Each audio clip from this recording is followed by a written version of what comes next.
Accreditation meeting. Secretary, please call the roll. Jose Luis Alvarado, Jomeline Balatayo, Suzanne Borges, Deborah Erickson, Cheryl Forbes, Robert Fraley, Present. Anna Moore, Gerard Morrison, Yeah.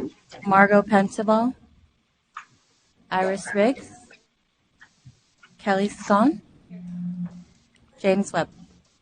We have a quorum. Excellent. Great. Thank you. As a reminder of recent changes, this meeting is not going to be streamed live. However, staff has posted the link on the website so that any individual who would like to link into the meeting while the meeting is underway is able to do so. So it's very possible we may have some individuals watching or listening via technology in real time.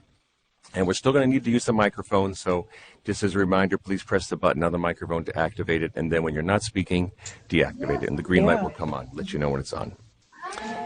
All right, so the first item... Hold on. So there are individuals that we can hear. Yeah. If you could mute that'd be great. Thank you. So we have a pretty lengthy agenda today. Actually, we should probably go for the approval of the agenda first.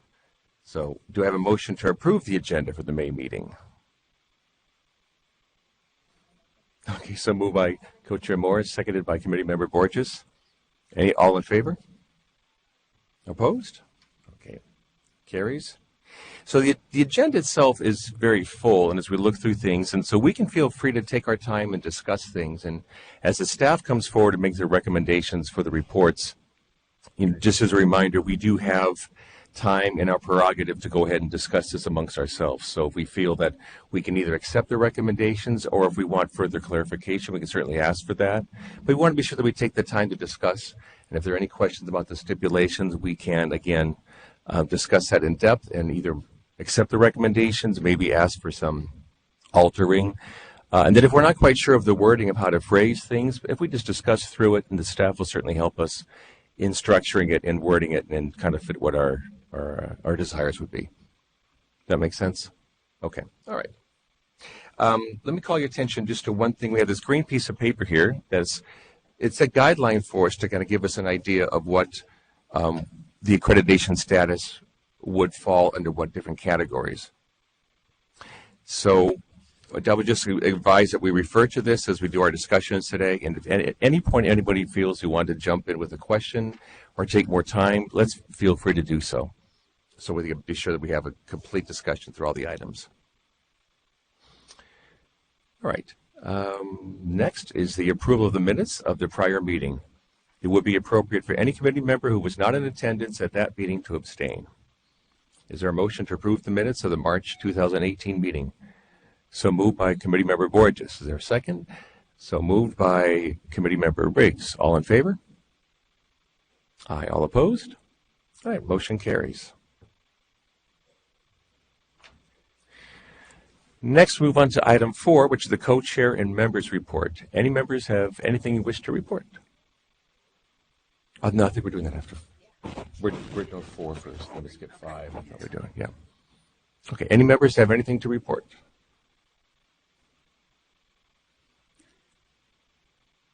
Wow, a slow couple of months apparently. All right. I guess it's only been a month. That's right. All righty. If having seen none, we'll move on. Item 5, we're going to pass over item 5 for now. We'll move that to later on in the day because we do have some people who are ready for us for discussion. So we're going to move right into item number 6.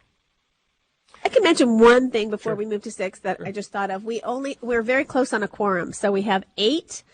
We need 7 for a quorum. So if we have people who if we have more than one recusal, I think we probably need to be careful about that. So we need to really make sure that if you're recusing, it's because we may need you to think about whether or not there's a financial obligation there, and if not, you may not want to recuse. So we just are getting close on the quorum, so we just need to think about that today. All right, thanks, Cheryl. Okay, so move right on to item 6. And this item is organized into 5 sections, and we'll go through each item section by section. And please note the staff has reordered the items so that all action items are listed sequentially in Part 1, Sections A, B, C, at the beginning of the item. In Part 2, Sections D and E are for notification purposes only, and no action is needed. There also is an insert, so be sure that we do have the agenda insert as a program was added in the last day or so. All right, so Section A is dealing with the program approvals.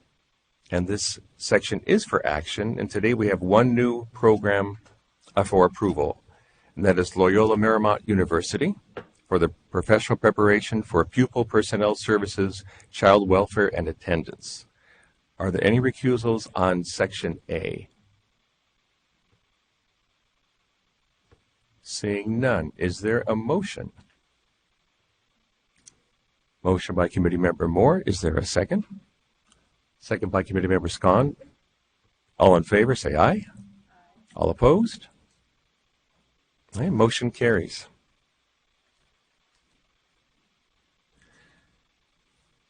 Moving on, we now move on to Section B, which is program withdrawals.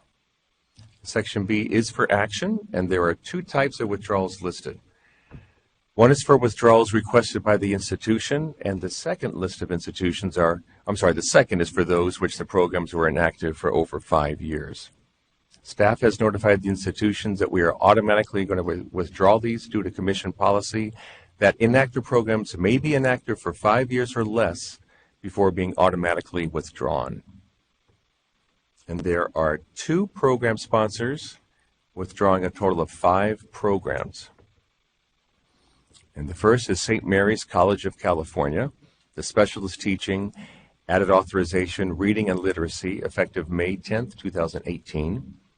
And specialist teaching, reading and literacy leadership specialist, also effective May 10th, 2018. And then the other programs, Cal State Long Beach, the designated subjects, special subjects, effective May 11th, 2018. Designated subjects, supervision and coordination, effective May 11th, 2018. And the specialist teaching, California Teachers of English Learners, effective May 11th, 2018. Is there a motion? Motion by Committee Member Forbes. Is there a second? Second by Committee Member Balatayo. All in favor, say aye. All opposed? Motion carries. Thank you. Moving on now to Section C, it's the program requesting reactivation, and this section is for action, but there are no programs requesting reactivation at this time. So, all right, Part 2, the next 2 sections, D and E, are for notification purposes only, and no action is needed.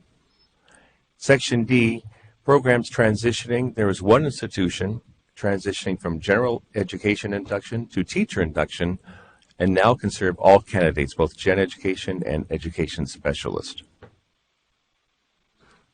In the Burbank Unified School District, there are 13 institutions that are transitioning from the general education induction program to teacher induction program, and will only be allowed to offer induction to individuals clearing the general education credentials.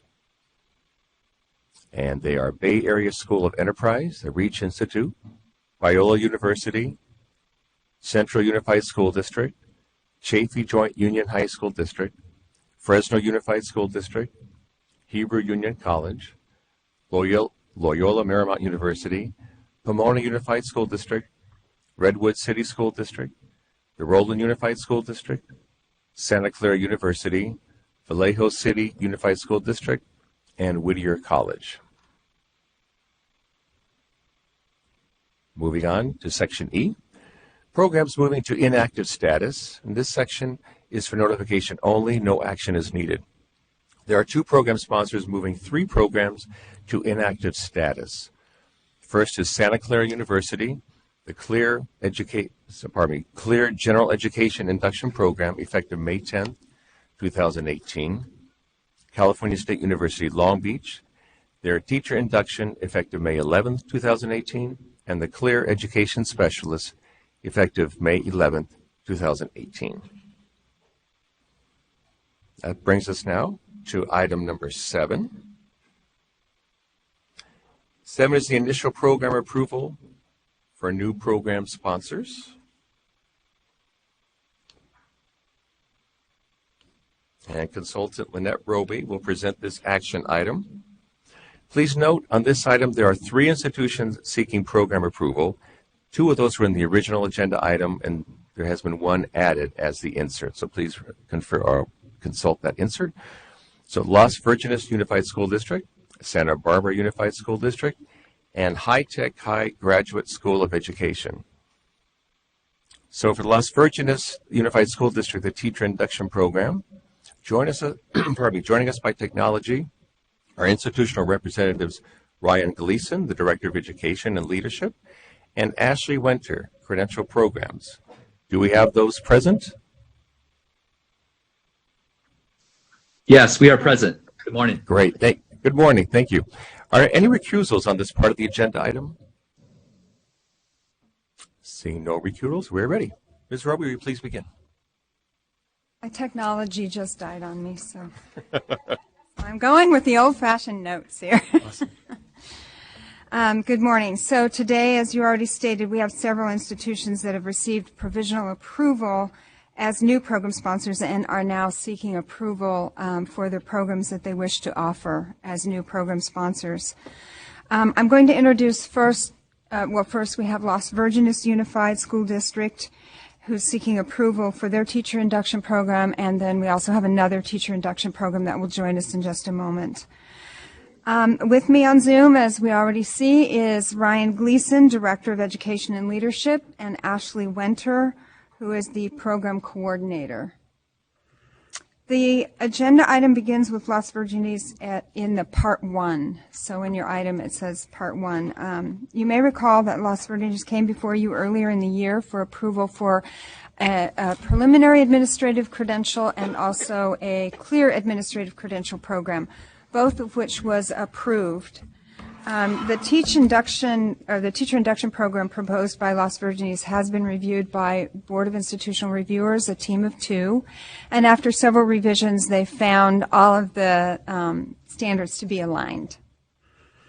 You'll find the feedback sheet attached to Part 1 for their review, and then the full document is an attachment to the item. Based on the findings of aligned, staff recommends that the COA approve Las Virgenes Unified School District to offer the teacher induction program. Las Virgenes provisional approval, and this is just a reminder of how this works, their provisional approval is for 3 years, and following the 3 years, during that 3rd year, a team will visit them. There is a site visit. Data will be collected, and a report will come back to the commission, and the discussion about adding them into full approval will be at that time, and then they would join the regular accreditation cycle. So with approval of this, they will be allowed to run the program until that 3rd year when they have the site visit, and then another report would be presented. So that's the report, and if you have questions for Las Virgenes Unified, they're ready.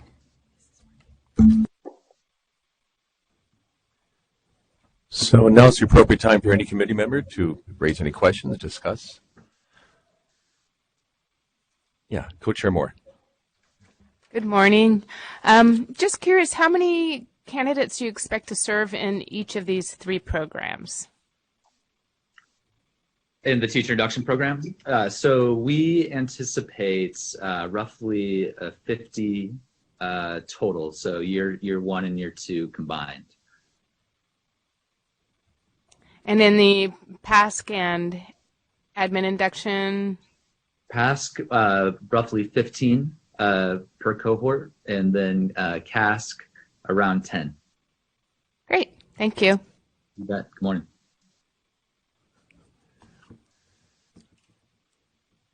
Any other committee member, any questions?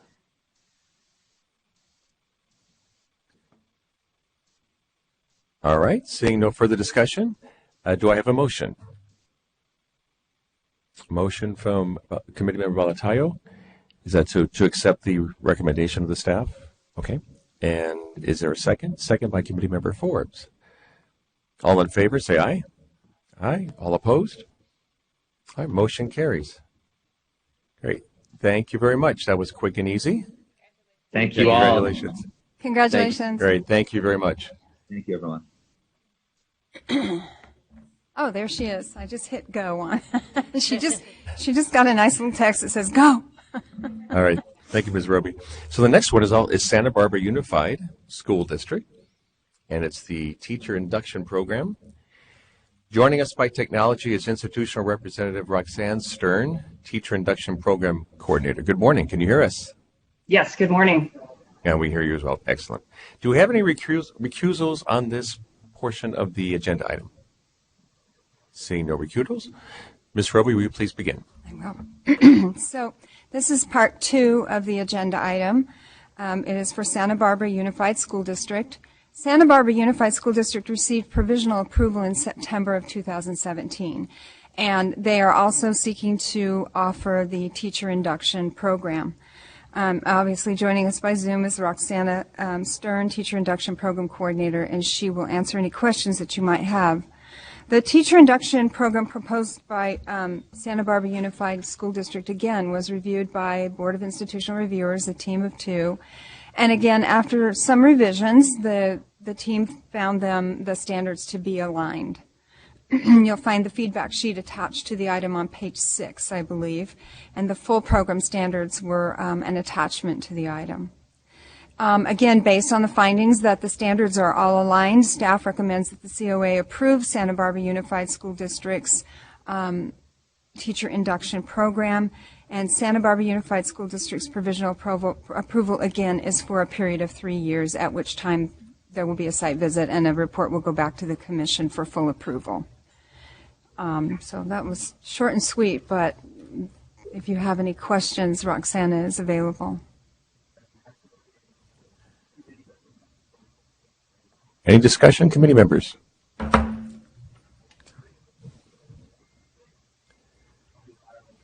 All right. Committee member. I'm sorry, Coach Moore. I feel compelled to just compliment them on the program that you put together. It's very well thought out. The documentation that you have here, I'm looking at all the documents that were submitted with your submission, and they look wonderful. Wishing you the best as you implement this program in the coming year. Thank you very much. Okay, do I have a motion? Motion by committee member Alvarado, and the motion is to accept the staff report, a recommendation. Okay, is there a second? A second by committee member Borges. Any further discussion? All in favor say aye, and all opposed. Motion carries. Thank you and congratulations. Thank you.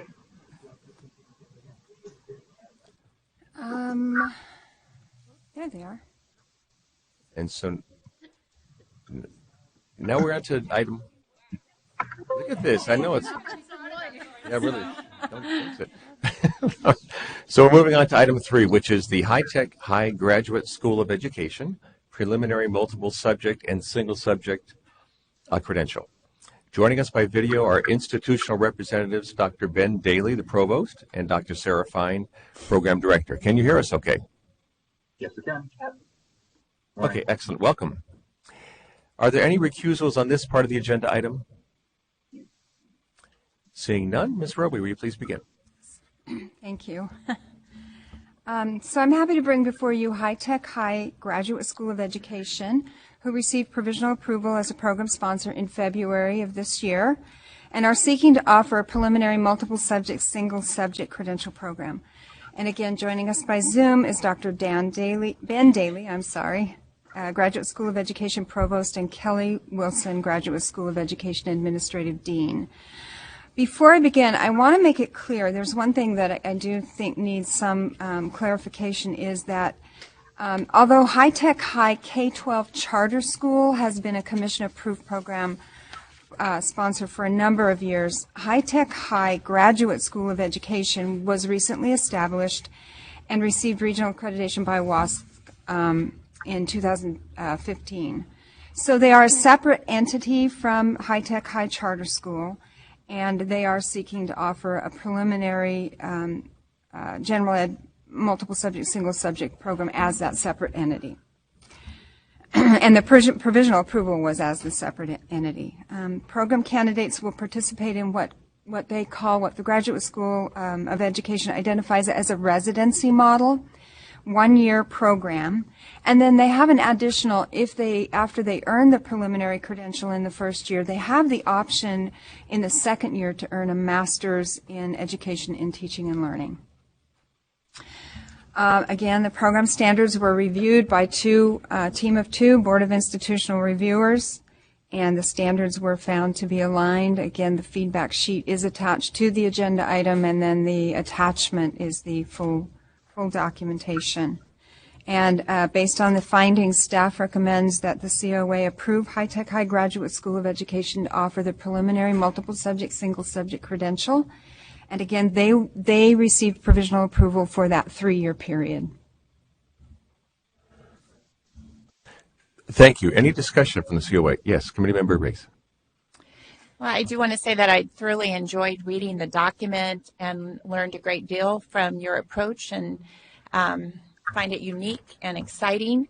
As we get the feedback from the reviewers, we don't get a chance to, at least I didn't see the response, to the reviewers, and yet it says aligned, and that's been true in each of these 3 programs. But the question that I can't get out of my mind related to this particular program is the multiple subject piece of it. So the reviewers did have the same question that I had as I read through your documents and looked at the syllabi as to where the content emphasis is, and perhaps I'm just not quite understanding the approach as to where, because obviously the reviewers determined that it was aligned, but it looks like there's one major methodology course for multiple subject, and that the different content areas are within that one course. And I just wondered if I'm missing something related to how the standards are met for the requirements of content in that methodology course, in addition to, I'm sure, the student teaching component, but where is the content addressed? Great. Thank you for that question. So I think we in the way the program is laid out, I completely see why you have that question. Yeah, I'm sorry. I'm sorry to interrupt, but we're having a difficult time hearing you. Could you speak up a little louder, please? Yeah. Maybe it's on our end too. We'll check it out. I have a loud, booming voice normally, so I'll see how I can do that. No worries. Teacher voice, right? Can you hear this? Is this better? That's better. Thank you. So yeah, I appreciate the question, and I totally see why you have that question. In the second trimester, we articulate a subject-specific methods course, and I think what's not clear, we actually were talking about this yesterday. The first trimester course, which is it's called a general methods course, in fact, will break out into small groups, virtually every session, to have subject-specific things happening. So, for example, I teach I know that I'm muddy the waters in a way because I teach in our district intern program also, but I was teaching last night in our district intern program, and we broke out the math and science teachers into a small group, the multiple subject teachers into a small group. So we do think there's something important about teachers across disciplines and single subject versus multiple subject having some common experience, but also we clearly recognize that preparing a kindergarten teacher is obviously completely different than preparing a 12th grade teacher. So that's a piece of our approach has been to break out into small groups to kind of address these different subject specific and multiple subject areas. Sure, absolutely. Okay, I'm still not really clear as we look at multiple programs for multiple subject. There tends to be quite a bit of attention on separate methodologies. So the design of your program makes a lot of sense to me for secondary. And I'm not opposed to secondary and multiple, elementary teachers being in the same courses. But when I look at the documents that are used, the resources that are used for multiple subject, and I was trying to find where is the depth of content pedagogy for math versus literacy versus social studies versus science, and it appears like it's all in one class. And it seemed limited to me as I looked at that syllabus. And I look at the exit survey of the state and how each of those content areas has really in-depth questions for graduates to answer about their preparation in each of the content areas for multiple subject. And I question whether one course can do that if we're having a little activity here on math and some attention here on social studies, and where so many of our approaches are to have in-depth courses on each of those content areas for multiple subject.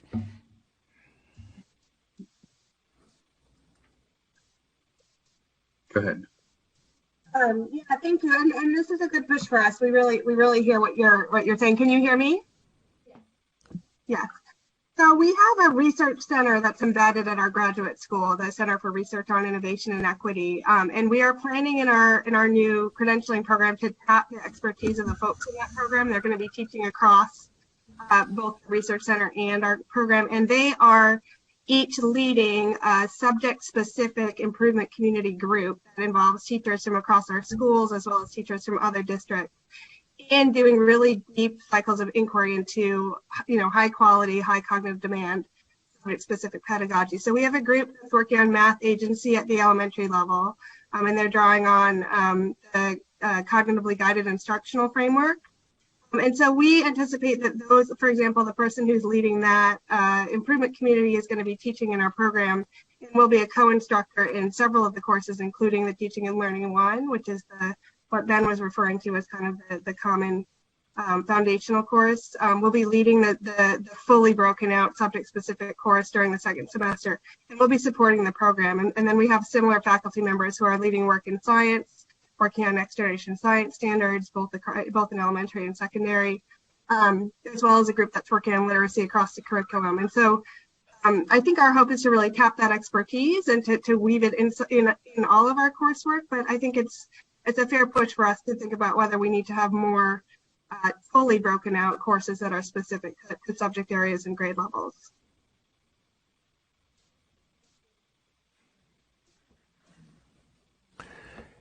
Any further discussion from the COA?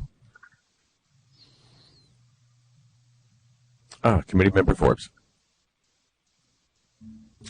Hi. I just had a question about the 2-year aspect of the way you described the program. And so I understand that the candidates complete all the credential requirements in the first year, and then they have the option of continuing with the second year MED.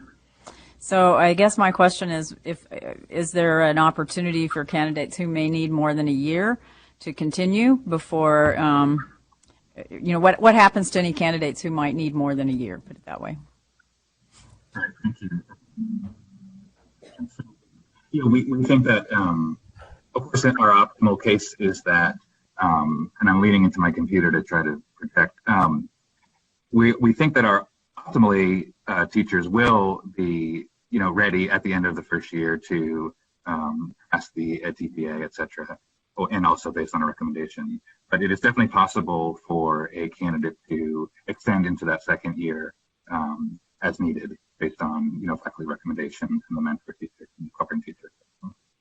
If we were to do that, we would offer them the option of a second year student teaching placement inside of our high-tech high school. So effectively, they could continue to complete the coursework for the master's degree, but we would not recommend them for the teaching credential until we, based on both the TPA and our own internal assessment, really determine that they're ready to be the teacher of record. And so it could become a 2-year credential program along with the master's, if that's what's needed.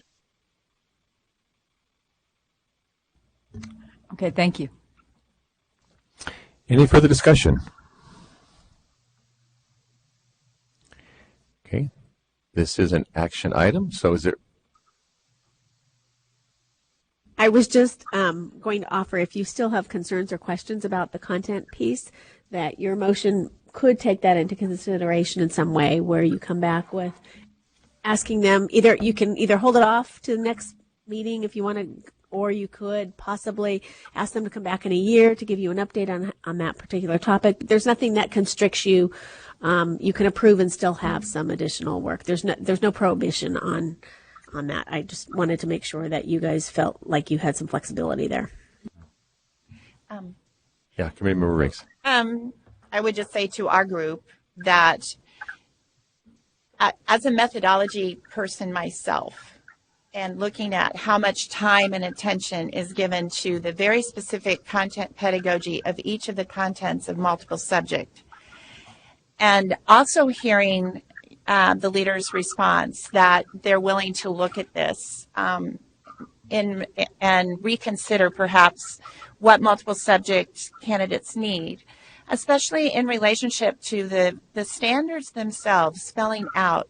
I'm overwhelmed as a methods person as to what I need to get my candidates to be able to experience and the outcomes I need from them. Not just an experience, not just a quick exposure, but truly skills related to the standards for the different content areas of multiple subject. They don't have the luxury of secondary people to focus only on one content area. They have all of these content areas, and I do have concerns about them being able to get that in the present way that and maybe I'm just not completely clear on what happens, but the depth of reading, the depth of experience, all of that. So I wish that there were some way for us to consider that in the move we make, the motion we make. There we go. Co-Chair Moore.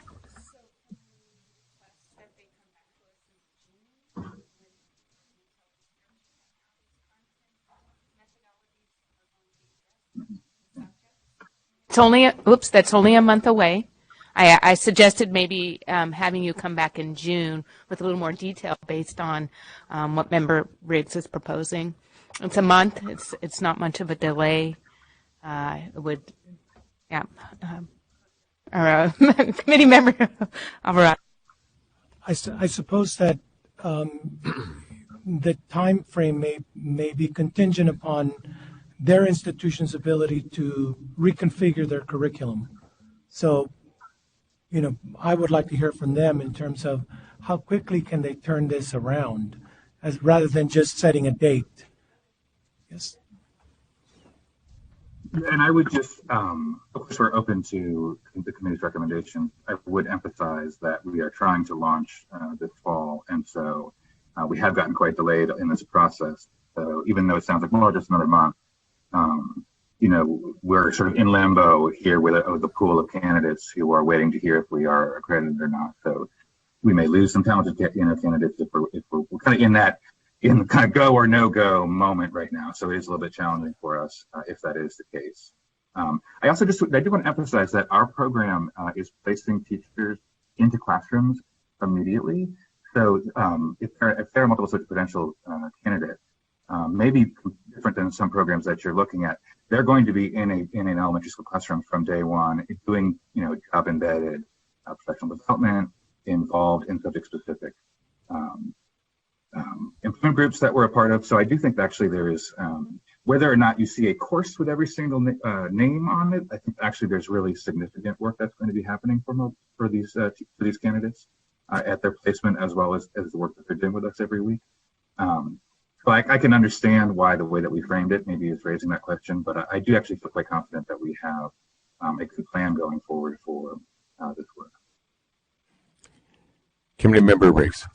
I'm wondering if there could still be approval, but a follow-up with a very clear, and maybe this exists because the reviewers recommended that it was aligned, but a very clear communication to the COA that the content-specific standards for multiple subject, where do those live within your program?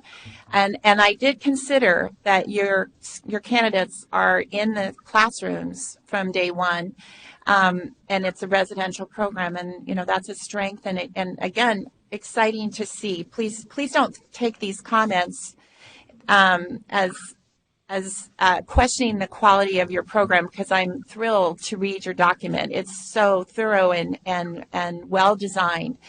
This one piece is the issue, I think, that needs to be cleared up a little bit, and for your sakes, right at the start. And it does seem like you have a little time, because if I'm remembering right, that methodology class isn't the first phase. Is that right? It comes the second phase. So you would have time to think about, well, how are we going to address this? And are there other places we need to put content pedagogy in a very specific way, and not just rely on the fact that they're in a classroom with a teacher, but assure that they're getting that depth of study with every single placement that you make. Staff Member Clark. I might suggest that since the reviewers did find that it met the standards, that you consider approval today, but that you request an update a year from now. Because they would have done the course, I'm thinking, you could ask them for feedback on how it went, and are there any modifications you're considering based on this. Remember, they're going to have a full site visit with a full team going there with a report back to you. But if you are concerned, you could ask them to report after they've done it once. They say they're going to collect data as they do it. Ask them to report back to you and give you an update. That's why she's the boss. All right, can we put it in a form of a motion? Can somebody willing to do it so eloquently? I move that we accept the recommendation for program approval with a year-out update, especially related to the multiple subject program. Okay, is there a second? Seconded by Committee Member Borges. Any further discussion? All right, all in favor, say aye. All opposed? All right, motion carries. All right, thank you. And again, congratulations. We look forward to good work. Good. We'll talk. Congratulations. Thanks. Yep. Item 8, I think we can move because we have a time sensitive at 10 o'clock, right? So if we can do that, we'll move on to item 9. So item 9, that's the report of the accreditation team to Newark Unified School District. So we'll invite the representatives to the table, please.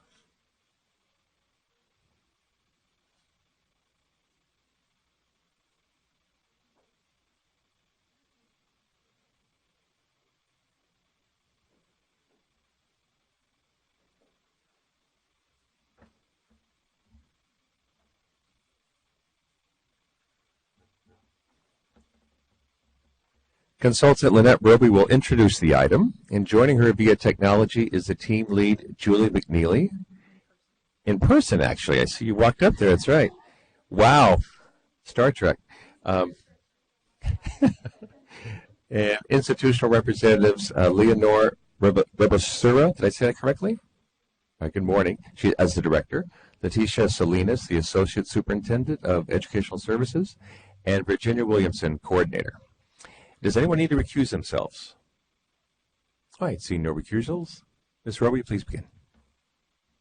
Okay, that's me again. So Newark Unified School District's accreditation site visit was held April 16th through April 18th on 2018. And at the table representing Newark, we have 3, which they've already been introduced, so I want welcome. And before turning this over to the team lead, there's a couple of things I wanted to mention. I would like to take note, first of all, of each of the team members. I have to say that this team was amazing. They were very focused and dedicated to the process. They worked diligently in preparation for the visit. They worked extremely hard during the visit. And so I'd like to mention them. The team members were Kate Roxstad from Stockton Unified School District, Lori Massari from Westside Union School District, and the remarkable team lead who is sitting next to me, Julie McNeely from Orange Unified School District. And I would just like to thank Julie and the team members for contributing their time and their expertise to this visit. I'm going to stop here, and I'm going to turn it over to Julie, who will present the findings and the accreditation recommendation. Good morning.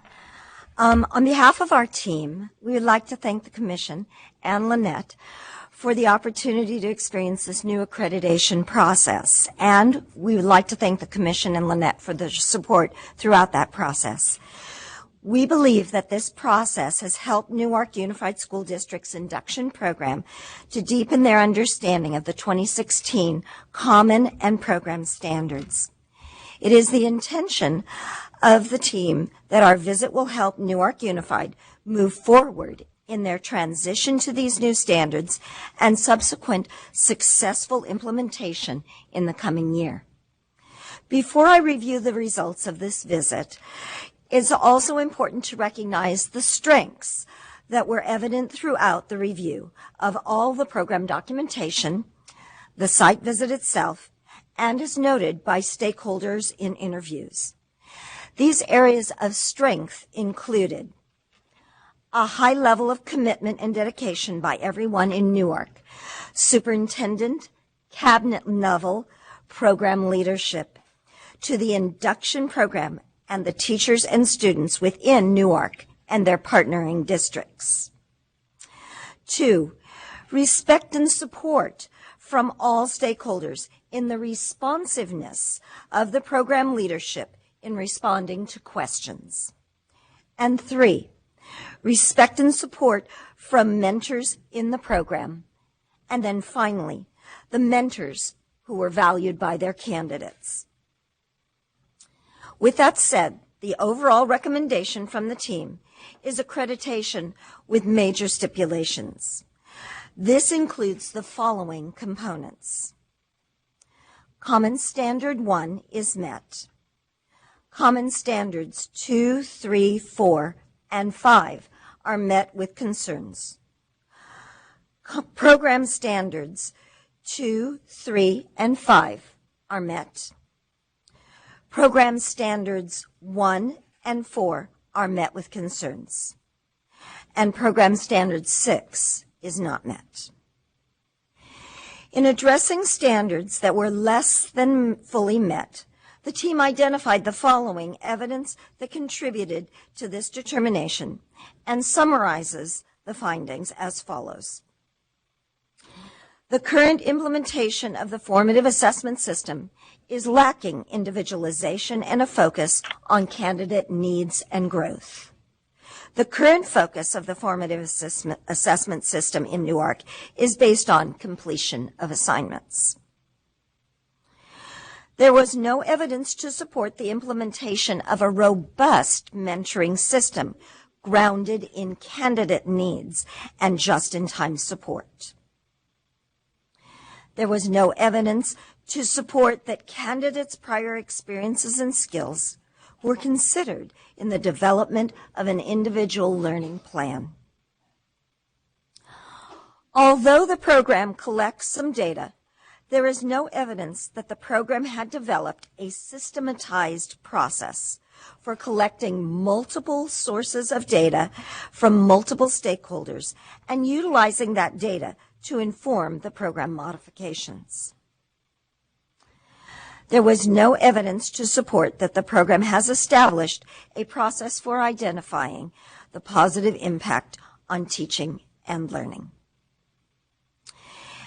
And finally, inconsistencies surfaced in the implementation of multiple program components across all partnering districts. In closing, at the time of the site visit, the team recognized that Newark Unified School District's induction program had not yet transitioned to the 2016 Common and Program Standards.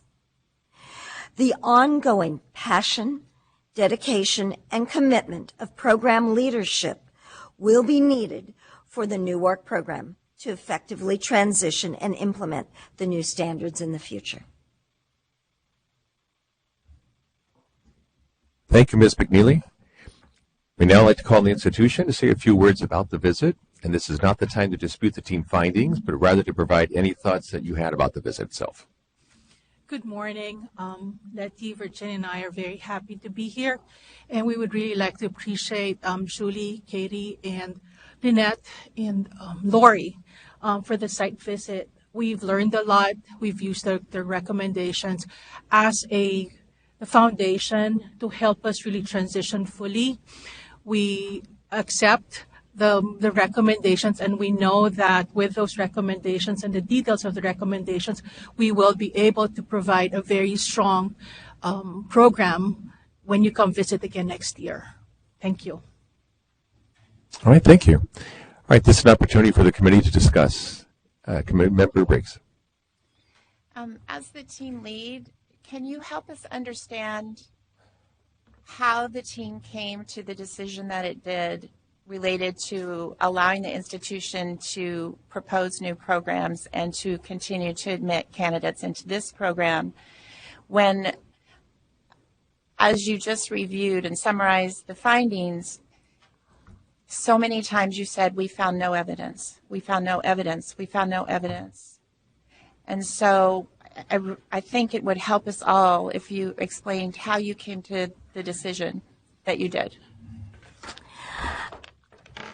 I first of all want to indicate that this was a tough decision, and it was one that we grappled with throughout our site visit. I believe, and so does the team, that when we look at what the students of Newark and their partnering districts are receiving from their teachers, they are receiving appropriate educational opportunities.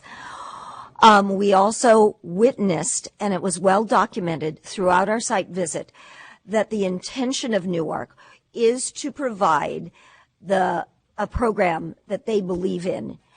I believe that there was some great misunderstanding on behalf of Newark as to how to truly implement the 2016 Common and Program Standards, and that they truly had not moved in that direction. There may be multiple reasons why that didn't occur for our site visit, but we really were looking at an old formative assessment for California teachers, FACT program, being implemented in a very rigid format, which did not embrace the current spirit of our current standards that we're working under. What I have seen from Newark, and they presented this to us in our site visit, was a draft of what they were working on, which would be in the future aligned to the 2016 Common and Program Standards. And so we can see the skeleton of the direction they're going. The team felt that with a one-year revisit that they would be able to see, were they able to accomplish this skeleton and truly put it into place. And so that was the determination we made, and that was the basis for it. As we are continuing the discussion, I'd just like to remind the committee members that we do have this additional handout that was distributed today to kind of give some guidelines regarding the requirements that we may impose as follow-up activities, as well as any guidance that we have for initial site team recommendations. So please refer to that as we continue the discussion. Right. Committee Member Alvarado. So I have reviewed the document that was provided to us, and it seemed to me, given the numerous concerns with the way the program is currently being implemented, I am encouraged to hear that there are plans or a skeleton of plans for future. Minimally, I would certainly hope that there would be a limitation on proposing new program. Minimally, I too remain concerned with continuing to admit students in a program that hasn't transitioned, and given that it was since 2016, and so I certainly would echo that concern as well. Thank you, Committee Member Riggs. You know, I commend the leaders for making the move toward a new design and implementation. I'm struggling still because our charge is to assure that people who are in a program are fully getting a program that is aligned with standards, and those standards have been in place since 2016. And when I read through the report of what some of the candidates said related to the support that they are not getting and not having information or even having to find their own mentor, it's hard for me to want to put my name or this group's name to say that there is an ability to add people to this program until it has been demonstrated that the standards are in place and that the candidates are getting the support that the state has promised them through these standards. So I am greatly concerned and would really want us to consider seriously not only prohibiting the proposal of new programs, but also admitting new candidates into the present program. Thank you. Yeah, Co-Member Moore. I'm sorry, Co-Chair Moore. Okay. Hi. Good morning. A couple of clarifying questions for you. First, if you could share with us what the roadblocks were with regards to transitioning to the new standards. I understand sometimes in transitions in leadership or budget LCAP got in your way, those kind of things. Also, where are you in the process of transitioning? Clearly, there's a template or some kind of framework in place for transitioning to the new standards. What are your thoughts or plans for making that happen in time for new candidates to be admitted into the fall session? Thank you. I appreciate the opportunity to set a little context, and then I'll have Ms. Robosuda to give a little bit more of the detail. Newark Unified is going through some very, I would say, very positive changes. I'm in my almost a year and a half in my role. We did have a new superintendent who came last year. And so we are now in the midst of constructing our new strategic plan of continuous improvement. So to say that we are with a skeleton, I would say that's very accurate, but at the same time, it's a very forward planning, board adopted plan that we now have in place. As we have a new team in place, certainly our LCAP is certainly driving what we're doing, but I want to share that with Ms. Robosuda's role, we are actually expanding more in the sense of integrating her more into educational services. I will say that when I came into my role, our district was a bit of siloed, as a lot of institutions can be. One of the changes that we've done is that actually putting the induction program squarely in educational services. We certainly partner with human resources, but because we're part of the professional development, supporting our mentors, our support providers, we feel that this is going to put us in a more positive direction. And I'm going to let Ms. Robosuda say a little bit more details of the next steps of moving to a more individualized program for our teachers. All right, thank you. So the question was a roadblock, and I have to admit it was a really misunderstanding of where ILB would be. When I got an opportunity to discuss this further with the team throughout this process preparing for the site visit, that's when we realized that a lot of the things that we had in place, though we do have the ILB to move and being the focus of our work, there were still additional. Here's my thought. We had the ILB in the center of all of the professional development. We provided our mentors guidance through that. We helped them understand that that's where the focus should really be. But what our thought was to help them, to give them a lot more foundation maybe for data to really reflect on.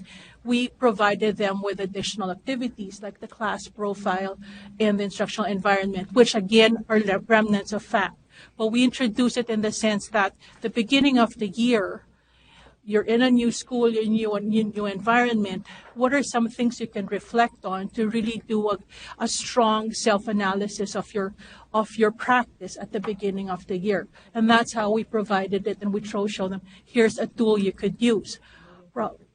Yeah, and moving forward, we use that areas of fact to help with the development of the ILB, and realizing now that we cannot really use or require those documents, the new template is a lot more holistic in the sense that we would like to continue to focus on what makes strong teachers, the beginning of the year to establish their habits, establish their professional habits to make them successful throughout their career, but they're not required anymore.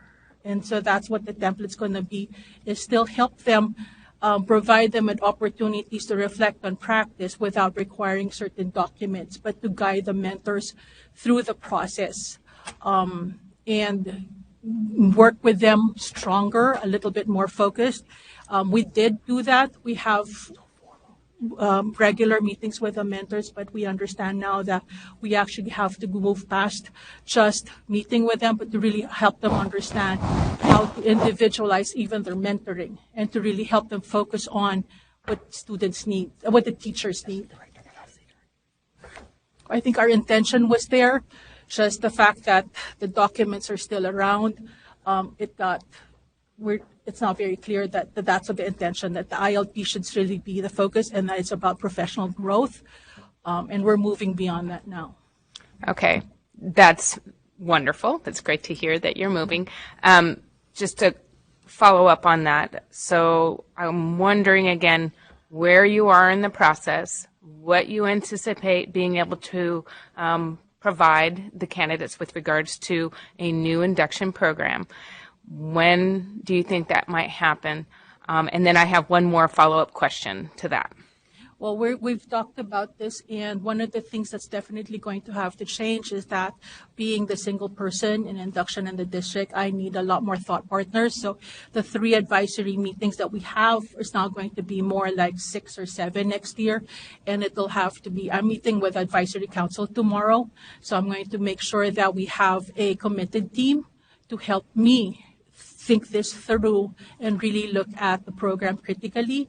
We've identified certain areas of the program that the questions that were asked have already been prioritized, and we're going to take a look at that deeper tomorrow at the advisory council and continue to work on it and make sure that I'm able to have other people critically look at the program and provide more feedback. And that will include the support providers. We'll be meeting with them and mentoring and. Director Clark. I'd like to provide a little context at the state level also. So the induction standards that were adopted in June of 16 were actually required to go into effect, I believe, in September of 17. So it really is not since 16 they're supposed to be doing this. They were supposed to start doing it in the fall of this past year. And December, we had a statewide induction conference, and I did a keynote there, and I stood up and talked with everyone in attendance about how different this new program is. It is fundamentally different than pretty much any other program that the commission is responsible for, because there is no curriculum in this program. And to say that to the group was like, oh, and we talked about, I stated, you may have no required professional development that groups must attend. It was also very, very eye-opening. This is not the only entity in the induction world that has misunderstood what the standards are needing to do. We're working across the state. Karen has been out across the state talking with everyone, but in that transition year, not everyone got the full message. So we are redoubling our efforts. We've been talking a lot about how we can reach out and some things we can do with like an induction focused web page and some little short, maybe even video clips of things like your ILP and how it can drive your program, things like that.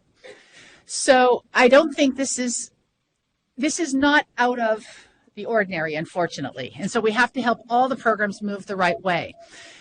In a reality, in an induction program, if you were to prohibit them from enrolling new candidates, that means their new teachers next year are going to have to do induction somewhere else, which is probably going to be less effective than doing it within Newark. So I would encourage you to consider what are some additional places you can put in that are, in essence, bumper guards, like at our bowling alley. You're going to put the bumper guards in. So you could require them, for example, to work with partner districts. We may have some that we've identified that are doing an amazing job of individualizing to address the new standards. You could require them to include commission staff in their advisory board meetings to help ensure they're going the right direction. We could zoom in for, 40 minutes at each meeting or something. I think you have some additional tools that you may want to consider rather than necessarily a blanket prohibition of new candidates, because this is a program that is embedded in an employer. So that's just a couple things I wanted to add for you to think about.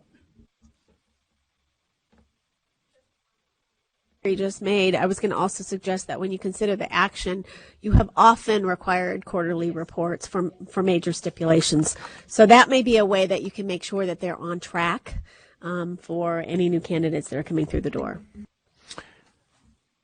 Oh, okay. Committee Member Alvarado. So thank you for that context. In light of that information, I certainly would be supportive of a motion that sets for quarterly reports, allows them to still admit students to the program, but prevents them from expanding offerings. That is, no new programs until the year revisit. Co-Chair Moore? Do you feel that in your process and the things that you have been discussing, and you will discuss, I'm sure, over the summer, that come August and September, that you'll be close to implementing the new standards? Okay. Yes. Terrific. Right answer. The other concern that I had, and it's just a suggestion as you move forward, is to really clarify for your stakeholders, the coaches and the candidates, about the new standards, but also this term just-in-time support. It came up a lot in the report, and I think that's such an important part of what mentors do for teachers, and really clarifying that for them. As teachers, we always say, or anybody in the educational world, students first. What we drill down to whatever we're doing is students first. And in an induction program, it's all about the candidates first, even though the mentors are the key to making it work, and their work is so appreciated and valued. Really making sure that there shouldn't be any barriers to providing that just-in-time support. Thank you. Any other discussion? Sure, Committee Member Baltayo. I just also wanted to add, in conjunction with what Co-Chair Moore had just said, I really want to see more articulate, specific measures that assess the effectiveness of mentor supports. I think that will then aid the just-in-time approach that you're trying to achieve here. And I think that will then hopefully close these gaps in terms of moving forward. Committee Member Briggs. I appreciate the additional information that Terry gave us. I am still really concerned because I did not hear that the plan was made. I heard that we're going to have more advisory group meetings and I need help in order to achieve this plan. And so perhaps some of the strategies that Terry provided will be helpful, but it also brings up the issue of employers' role in offering a credential program. It's a licensure program, and if an IHE is not meeting program standards and doesn't really have a program in place, the IHE is not able to continue to serve people with a program that is not in place. And this body does not say it's an accredited program when it is not. And it is difficult for an IHE to go through and say, we have to tell our people that we cannot let them into this program even though they're in our undergraduate program. It's problematic no matter who it happens to. And so maybe we're at some kind of temporary position because of the status of the induction standards that puts us in this position where we feel like the induction programs need more time in order to meet the current standards. But I just am concerned. I'm just concerned about, it's more than just the fact documents. It's more, what I read here is more than just not meeting the new ILP. It's way more than that I read in the team report. And so something needs to be in place to help the district make sure that the current people and any new admissions for next year are not going to have to wait a year to get the support that the standards and that this body is saying are in place by saying it's able to run a program. Director Clark. Another option you could consider is you could make a decision that you do want to move to probationary stipulations, and you do want to require that they have to notify all their candidates that this program is at risk. You could also require that staff participates in advisory board meetings like tomorrow. I'm hearing there's a meeting tomorrow, and that we are participating in those advisory board meetings, and that there has to be a full faith, strong effort between now in May and September 1st, when the new year is starting, and that you could even ask for an update at your first meeting in the fall for what this program looks like for the 18-19 school year. And Member Alvarado mentioned quarterly reports. So I think if you look at, you can scaffold around this issue, and staff is willing to help, and we will also work with other programs to identify programs that are, because contextualizing this to have a program that has no curriculum and everyone has to be supported individually, it's actually really complex, and you really need to think about the local context. So think about those issues, and if there's a way we can get this strong enough that you could be confident to let this go planning through to the August meeting. Committee Member Valatayo. Oh, sorry. Go ahead. I also just wanted to remind the committee that there is extensive technical assistance available in the induction community, and that it's certainly within your authority to put some language forward that would require participation in that technical assistance. I don't know how much Newark participated in during the last 2 years, but that continues. So I wasn't sure if you were aware that technical assistance was still ongoing. Thank you, Dr. Carney. Committee Member Valatayo. I share Committee Member Riggs' concern regarding this issue, and I feel more comfortable in moving it to a probationary status. With, again, also specific language regarding requirements, perhaps, in terms of participating in such professional support for mentors, and again, providing specific language for incoming, candidates, and saying, this is what's happening, and we need to be clear about that, because again, employment here is, employment is contingent upon that. All right, thank you.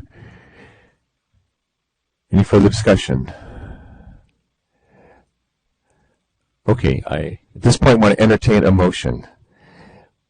A lot of discussion took place, had a very good discussion, so now it's a matter of trying to put it into words. Co-Chair Moore. Give it a whirl. Here we go. Okay. I move that we change the recommendation to with probationary stipulations rather than major stipulations, that we have, I don't know if we can require attendance of a C2C member for technical assistance at their advisory meetings, that we have a quarterly reports and a 1-year site visit hosted by the district, and an update in August. Thank you, Member Riggs. No new programs.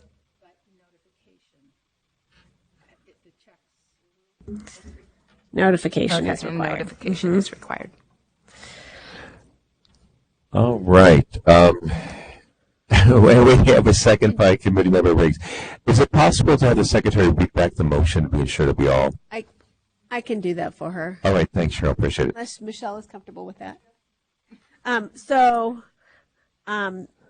The motion is for probationary stipulation with a requirement that a CTC staff member attend their advisory committee meetings as they plan this, a requirement for quarterly reports with an update in August, a requirement of a one-year site visit, of course, a revisit, no new programs until you have an opportunity to act again, notification to candidates or prospective candidates.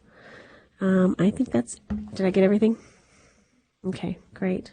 Okay, so it was moved and it was seconded. Any further discussion? Okay. All right, all in favor, say aye. All opposed?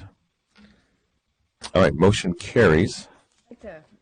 Sure, we have more comment from Co-Chair Moore. I know you have a lot of work in front of you, and I'm sure it's going to be fine. You're going to have those supports out there. I know, Lenore, you have a lot of induction colleagues out there that are happy and excited to support Newark and moving forward.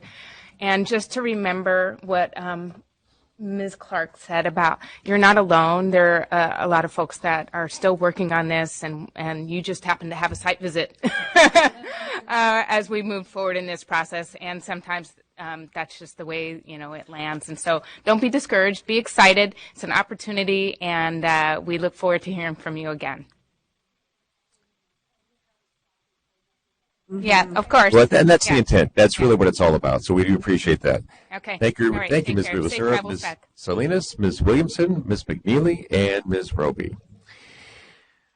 Okay, we did have a 10:30 time certain, and we are a bit behind, but if all so right.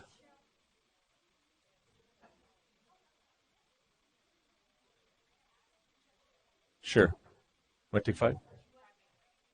Yeah, okay. We're going to take a 5-minute break. I apologize. I think it's a 5-minute break to get ourselves reorganized, and we'll move on to the next step. Thank you.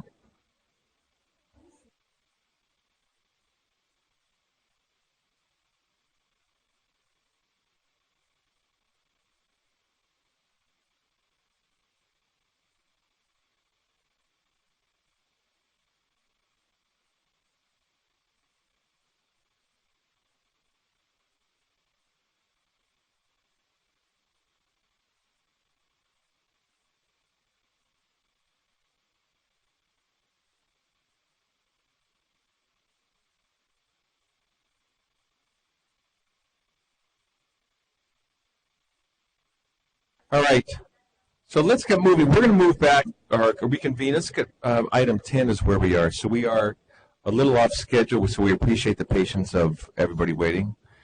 Item 10 is a report of the accreditation team to Fresno Superintendent of Schools. Consultant Bob Locks will introduce this item, and joining him by video is team lead Cynthia Amos. Did I pronounce that correctly? Is she there? Cynthia, are you there?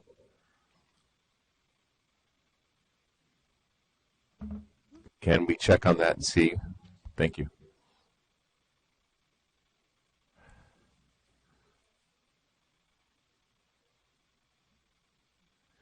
Let's see if the phone institutional representatives are there. Manjeet Singh, Teacher Induction Program Manager, and Kathy Faraja, Coordinator. Are you there? Good morning. Yes, good morning. Can you hear us? Yes, there you are. Did I pronounce your names correctly? Yes, you did. Thank you. Oh, well, excellent. All right. We're just going to wait to be sure that we have the team lead on the phone. Or video at this point. Okay. You guys look really cute.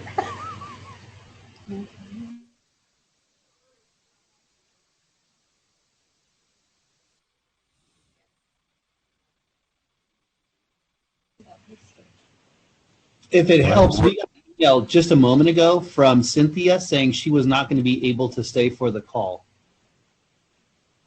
Oh, did you? Bob, did you hear that?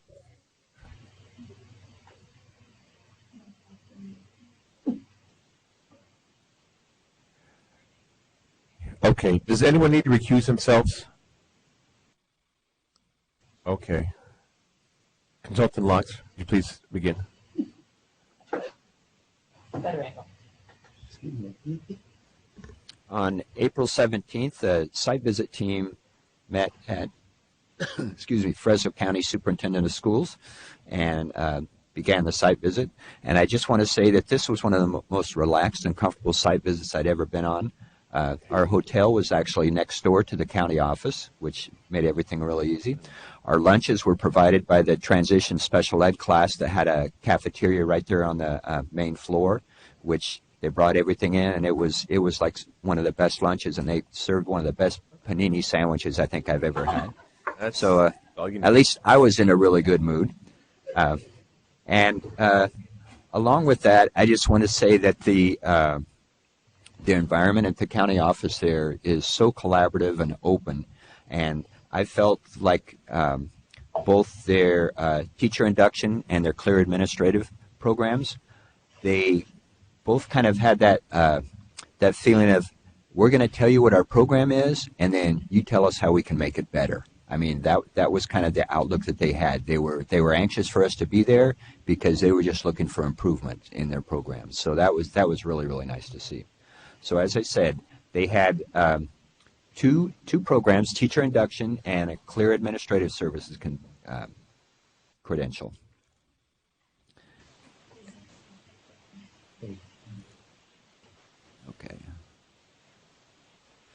Okay, excuse me for that.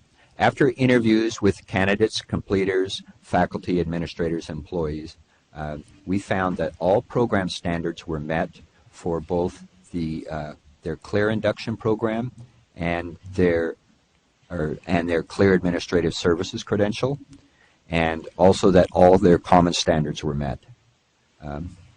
So with these findings, the team felt that we should recommend a accreditation for the Fresno County Superintendent of Schools. All right, thank you, Mr. Locks. We'd now like to call the institution to say a few words about the visit. This is not the time to dispute the team findings, but rather to provide any thoughts that you had about the visit. Hi, my name is Brad Hebert, representing a team of 9 here in this room from Fresno County Superintendent of Schools. And we just like to reiterate and echo what Bob said, that this visit really was part of a journey for us in continuous growth. And we appreciate the opportunity to reflect on the feedback from the team and really put that into to practice in terms of how we can make our program better for our candidates, for our coaches, and for all future possible candidates in the program. We appreciate the opportunity. Thank you. Any committee member wish to make a comment or ask any questions? Committee member Borges. I just want to congratulate you. I went through and read this last night, and I read your last, met with stipulations, and where you come from there, and how good the report was, how it covered everything, and I congratulate you for the growth. And I can see that you're serious about continuous growth. Thank you on behalf of our team. Thank you. Any other committee member wish to make a comment? Seeing none, all right, the time to call for the vote. Is there a motion? I'll make a motion. Motion by committee member Borges.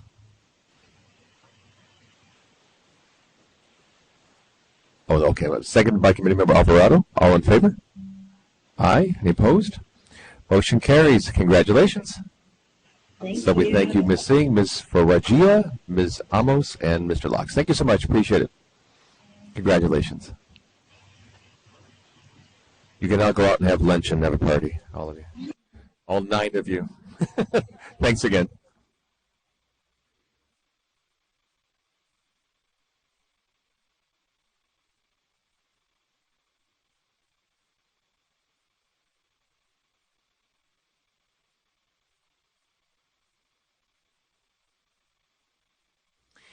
We have a cover sheet that's being distributed here to all committee members with regards to the Cal State San Bernardino.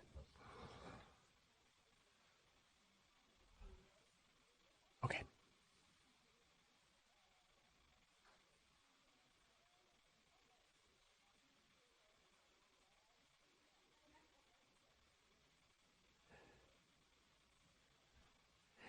So moving on to item 11, which is time sensitive. We are back on schedule. It's the report of the accreditation team to Cal State University San Bernardino. Consultant Katie Corey will introduce the item, and with her at the table is team lead Dr. Joe Birdsell and institutional representatives Dr. Jay Fine. Did I say that correctly? Feeney, I'm so sorry. Jay Feeney, Dean of the College of Education, and Dr. Marita Mahoney, Director of the College of Education and the Office of Assessment and Research. And we had one recusal from committee member Riggs. Are there any other recusals? All right, seeing none, Ms. Corey, please begin. You'll notice that there was a handout that was added because it wasn't included in the electronic copy. It's just basically a summary of what the report says. So you have all the information, but this just gives it to you in a little bit easier form to see. So if you would like to look at that, you may. The site visit took place on April 22nd through the 25th, and it was on the beautiful CSU campus in San Bernardino. If you've not been out there, it's really quite lovely. I was so surprised. I mean, I've just never been to San Bernardino before I went out there. And we've been working together, and I wanted to thank the team at San Bernardino and especially Dr. Feeney and Dr. Marita Mahoney, because they worked so hard on preparing for the site visit. And this whole time they were working on a very complex interview schedule. And that endeavor resulted in the site visit team members being kept extremely busy. I equate it kind of to a beehive, and I think of Dr. Joe Birdsell as the queen bee and all of the folks buzzing around her all day long. And the queen bee did come out of her hive one time and say, "Do we get a break?" And we did figure out how to add a couple of breaks in there for the team, but I do think they just did an amazing job of really working to tell an accurate story about all that's going on at CSU San Bernardino. There were 830 plus interviews through face-to-face and phone conferences and Zoom meetings, and I just appreciated all of that hard work. The visit was conducted according to all of the normal accreditation protocols, and at this time I'd like to turn the information over to have Dr. Joe Birdsell report the team's findings and recommendations. Thank you, Dr. Croy. Good morning, COA members. It is my pleasure to provide the team room context that went into our decision-making for the recommendation of accreditation for California State University San Bernardino. The team met each lunchtime, as well as before and or after dinner throughout the visit. Our discussions started with big items, both for programs and common standards, that we felt needed to be addressed. Due to a large number of interviews with diverse populations on Sunday afternoon, we were able to narrow our focus quickly. By Monday at lunch, we had narrowed our search for missing information even further. Our CTC consultants kept the CSUSB team in the loop with needed information, which was posted to the website or provided to us in the workroom, as in the case of candidate work samples, throughout the visit. All program standards were found to be met. Given that, we were assured that candidates are being thoroughly prepared. This sentiment was shared with team members many times over by local employers. Because all program standards were found to be met, we carefully reviewed the common standards with an eye toward elements or those bulleted sections not a part of program standards. As noted in our report, 2 of the standards were found to be met with concern. I wish I could take the S off concerns because they were just met with concern. In each case, the concern was with a specific clause of that bullet point or element, not with the entire element. In the case of Common Standard 1, the section for which the team could find no evidence was this portion. The vision fosters coherence among all educator preparation programs. As noted in the report, there was evidence of affirmation of the vision at a cabinet level retreat, but not among all educator preparation programs. In Common Standard 2, the words purposefully recruits candidates to diversify the educator pool were our focus. As noted in the report, this is a new place for San Bernardino programs to find themselves. Diversification of the educator preparation pool was something that was being done by virtue of location and undergraduate population, But with the work accomplished for the accreditation visit, it was noted that there was now a need to address recruitment with purpose and intention. Given those two sub-clauses, elements, I don't know what to call them, the entire team added these as something to look and listen for as they continued their interviews and documents review. Throughout our visit, the CSUSB team was kept apprised of our search for items to meet these parts of the common standards. The team members were not surprised by these elements, and although they noted plans that they had to address these elements, none of these plans were underway as they were busy preparing for the visit, converting to a semester system, working in newly defined departments with new program coordinators, and working closely with surrounding districts on projects and programs for the PK-12 students in the area. The team reviewed all the information gathered at the site visit, as well as their reviews that had been completed before the visits in order to make their final recommendations. Neither of these elements found met with concern caused the team to consider accreditation with stipulations. There was unanimity in the recommendation for accreditation. However, we did want follow-up on progress in the two areas prior to the next visit. Our CTC consultants searched the accreditation handbook and found that we could request a follow-up report in year 7 without having to recommend accreditation with stipulations. We were very glad and thankful for that find, as we felt it best met the situation. After further discussion, we agreed that adding the follow-up did not weaken our recommendation for accreditation. I hope that the evidence presented in the written report and this view into the team room deliberations has provided you with the necessary information for your determination of accreditation status, and I will be ready to answer your questions at the appropriate time. Thank you, Dr. Birdsell, for the very detailed report and clarification. Thank you. I'd like to call the institution now to say a few words about the visit. It's not the time to dispute the team findings, but rather provide any thoughts that you had about the visit itself. So the first thing I would like to do is say thank you to the faculty, staff, and students, and our alumni and our constituents in the area who helped us prepare for this over the last 7 years and who participated very willingly. Additionally, I want to thank the team.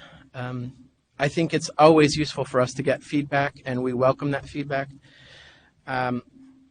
I've been on several visits, and so I know the time consumed before and during and after. So I appreciate that. I also appreciate the Commission holding us to high standards. I think there's nothing less that our students and the students with whom they interact with will deserve. And I just, I think the best thing that happened to us out of this entire visit was to hear a resounding from all of our constituency levels that we're responsive. Because the goals we've set is to be relevant to our region. And so to hear our constituencies across the board say that we're responsive gave me a moment of pride on behalf of all the faculty staff on campus. And so, again, I just say thank you. All right, thank you. All right, opportunity for committee members for discussion. Anybody have any questions or comments?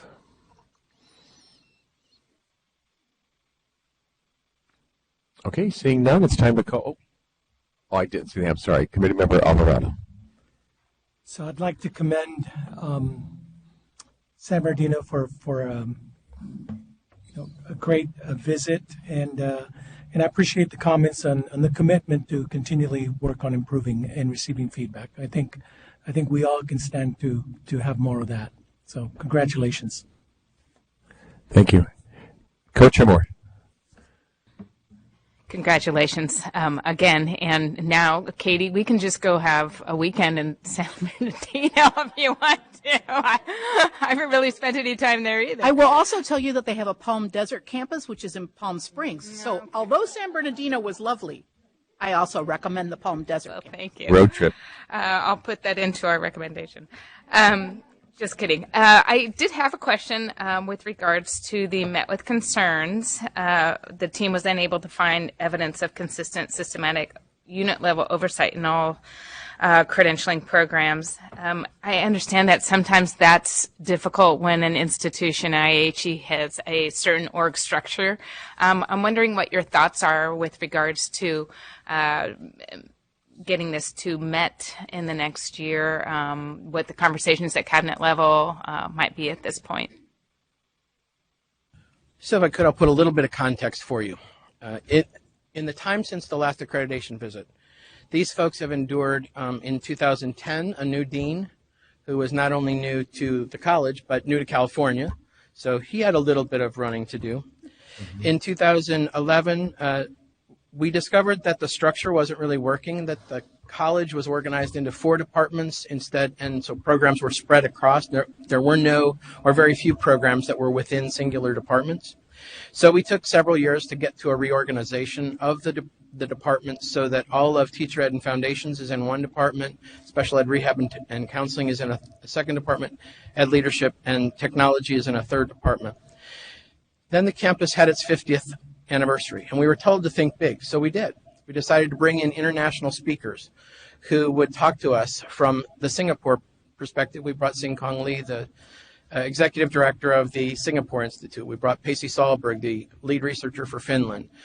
We brought in Young Zhao to talk about international testing and international comparisons, and then we brought in Mary Vixie Sandy to talk about the context that was emerging in California in 2015.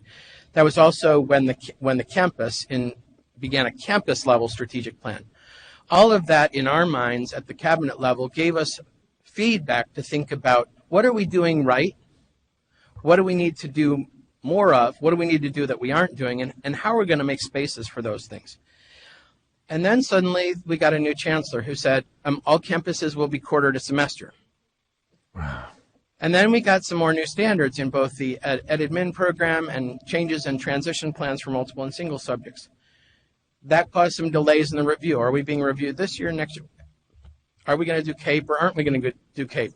So there's been just a few things on our agenda. And so I think to answer your question, I think the cabinet is very well formed now. We have a leadership team that really does take a look at those things. And so from a number of venues, we have an initiative called PI, where it's Program Improvement and Effectiveness. They meet every month.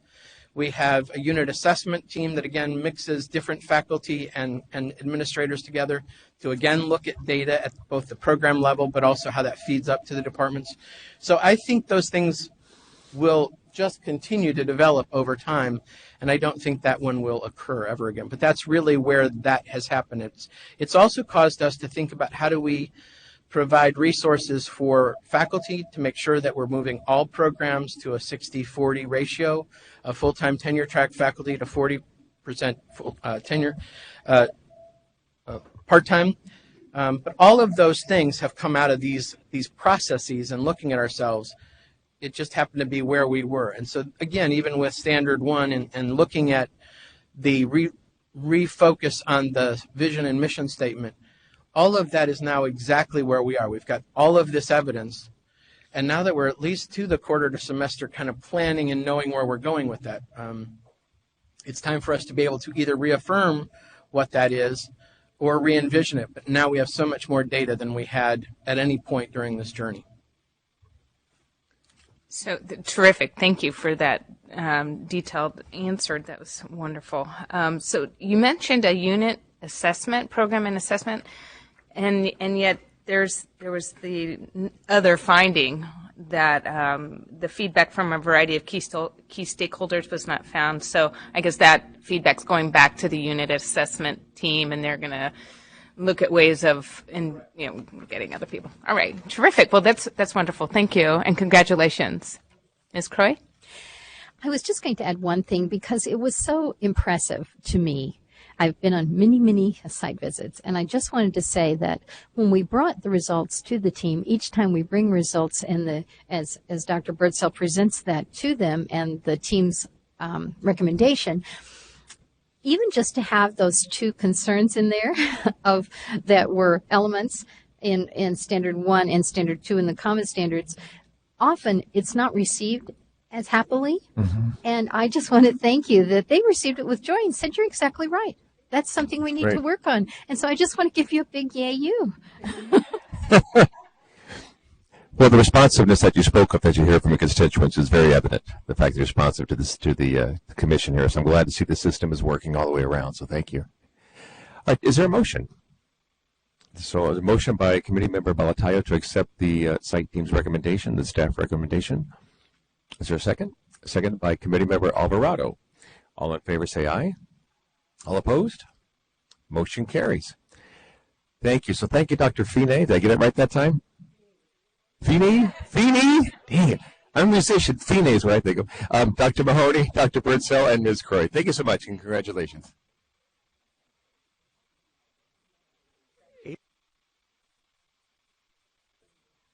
All right, we have some time before our 11:30 time certain, so we're going to move back to item number 5, which is the staff reports. So we have a little issue with the Notre Dame team lead, so we're trying to work that out behind the scenes here, but I think we may have to do that without her. So anyhow. Okay. And Terry, I might call you up here for the staff reports in case you have some things you wanted to report.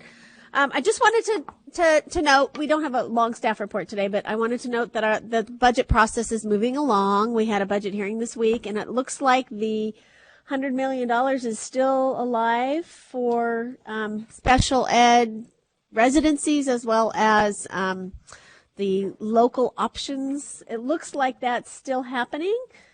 Terry, do you want to say some more? So we actually, in the past 2 weeks, we've had both budget hearings, the Senate budget hearing last week and the Assembly budget hearing this week. They have options. They can pass the part of the budget, they can deny it, or they can keep it open. And both committees kept our budget open, which means after the May revise, which is due out end of this week, then there will be additional budget hearings and things, and we'll continue working through the process. The Legislative Analyst's Office is still opposing the $100 million, and their analysis is that there are structural issues, and they think things like changing pay for special education teachers are important, and it was pointed out that that's not under the Commission's purview. So I don't know what's going to happen there, but our budget is moving forward and looking good, and if that $100 million does come, it is supposed to come with 2 additional staff members to work with those grants, which would be really nice. Just a few things. We've been really busy, as you can tell, with site visits. We are now done for the year for having the site visits. So we're actually having a celebration on the 16th just to celebrate. It was this was our first year back, as you recall. We had that hiatus, so it was really. I think it's quite an accomplishment. Some of our staff members were on 2 and 3 visits, some more. Yeah, it's a lot, and it's a lot of work. Not confusing institutions when you're like, oh no, that was the other institution. But so we're really happy that this is over. We're going to take the summer, of course, to update our website. We're already heavy into planning for training again. We are doing some team lead training very soon, I think next week, right? Team lead training for new team leads next week. I'm going to turn that part of it over to Catherine. So a couple of things that are on our plate coming up. So what you're doing today is reviewing site visit reports from the green cohort. Last week, so the next cohort is yellow, but last week survey went out to the orange cohort for them to choose site visit dates. So we are always kind of a little bit forward in where we are. We have, after not having training for a year while we revamp some things, we have a couple of things up. The way BIR training happens now is the first part is program review or common standards review. The volunteers participate in that. That's part 1. And then part 2 is site visit training. So for those people who will be on yellow site visit teams who were part of program review, they've completed the first part, they're participating in BIR training in August and September. New team leads, we have 9 new team leads. They're coming together in next week. And then all the folks who are doing common standards on teams next year have been invited to participate in a refresher. And there's 3 different Zoom meetings for those just so they can be completely up to speed. And we've already heard back from 32 of them. So there's a lot of interest in being up to date. And we're always so impressed with our reviewers and with our BIR members, but how at one point yesterday when I was registering people for their choices, I couldn't stop responding because within 10 minutes, 30 spots were gone. So it's an amazing, I know a lot of you have been BIR members and served on teams in the past, and I'm just constantly impressed with the level of commitment and desire to be as up to date as they possibly can be. And you've already seen that today, and you will later. A lot of moving parts, and Catherine has been keeping them moving, which is amazing. And it's so nice to know that our teams are pretty much set for next year. We're not letting the institutions know who they are because people have issues as they get closer. They change jobs or whatever. But we certainly will let institutions know how we're structuring the accreditation visit, which programs will be clustered together and that kind of thing. But it's a nice place to be right now, not being scrambling for next year's site visit teams. Catherine, you look like I left off that all but 4 institutions common standards have been reviewed. So 34 institutions have been reviewed, and just 4 left. So. Right. And this new process where there's not a back and forth after they get the common standards has been a real relief because it allows them a chance to put together the addendum, which gives the site visit team that opportunity to see where, additional information or new evidence or whatever. And that seems to be working really well and helps the team members not feel like they're constantly tethered to us, and having to read document after document after document. So it's been really, I really like some of the changes we put in place. I think they're working really well. And where we see we need tweaks, we tweak it. So things are moving along pretty well. Trying to think if there's anything else. Terry, what else do you have on that you think you need to chat about? Well, clearly the work in front of the commission, special education is going back to the commission in June. William and Sarah have been working on that. And in that agenda item, there will be draft standards, draft TPEs, draft authorization statements for the 5 preliminary special education teaching credentials. The PPS work is continuing. Lynette and Karen are leading that work, and they'll be meeting again next month. Next month. So that work is still continuing to move forward. We are planning an agenda item on the early completion option for the commission meeting in June also. We took an item in April. The challenge is that the law requires that every intern program must offer an early completion option. And the commission had put in place an assessment that is done by evaluation systems. It's called the Assessment of Professional Knowledge. And in addition, the commission had been requiring programs to do the first part of a TPA task, which was focused on a pedagogical assessment. Well, the new TPAs that are coming along next year, they don't have that. So we're working on what to move forward with that. And so that item is being crafted for the June commission meeting also. So lots is going on. And then I guess another thing, Marjorie Suko and Fifi Lau are both working in the Harvard Strategic Data Project, and I've gone for 2 years as Marjorie's supervisor, and Cheryl's participating as Fifi's. And so later this month, we actually go back to Boston for Marjorie's graduation from the program. And they're working on some really great projects with data visualizations. And Marjorie's has to do this year with looking at people from the 12-13 year and how many of them have gotten jobs as teachers and how many of them are still in jobs as teachers. So we're trying to look at some data there, which is really kind of interesting and exciting. Fifi's project, this is a 2-year program, and it really is the purpose of the Harvard Strategic Data Project is to build public institutions, educational institutions, build their bench in terms of using data, visualizations, other kinds of things. And what we've are narrowing down Fifi's project. It's almost like getting a master's degree. They have a project and they present, and she is using the annual data system to figure out how she might come up with some visualization. So obviously the date is not in until August, but we're really thinking about what kinds of things might we be able to portray in a way that can give us some information about programs. And so it's really exciting work. It's really fascinating. And then I think you met Nicole Hill, one of our new analysts. She's working with the accreditation data system. And we contacted all institutions that had not finished developing their program report deck. And that report deck is how your program is locally delivered at your institution. And we had, I think, 76 institutions out of 260. So the others had already completed their report deck. And so we contacted those 76 and asked them to work on getting their report deck completed this month of May.